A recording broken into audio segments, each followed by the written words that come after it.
আসসালামু আলাইকুম বন্ধুরা, আমাদের ব্রাহ্মণবাড়িয়া জেলার নাসিরনগর থানার বলাকোট ইউনিয়নের বাগী গ্রামের একজন লোক আজ সকাল 11:30 বজ্রপাতে মৃত্যুবরণ করেছে। তো আপনারা সবাই ওনার জন্য দোয়া করবেন। আর ওনার একটা হাত পুড়ে গেছে, ডান হাত বজ্রপাতের তাপে যে ওনার শরীরে পড়ছে, ওই কারণে ওনার একটা হাত পুড়ে গেছে, একটুখানি জায়গা, বেশি না। আর ওনার কান দিয়ে রক্ত বার হয়েছে। তো আপনাদেরকে আমি ভিডিওটা দেখালাম, আপনার ভিডিওটা ভালো করে দেখেন।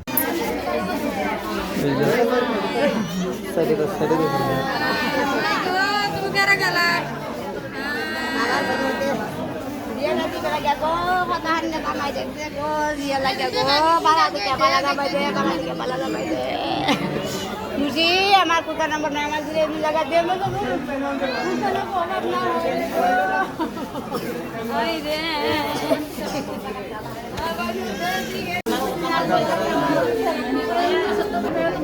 আমি তো দেয় না বন্ধের তাই কষ্ট হয়ে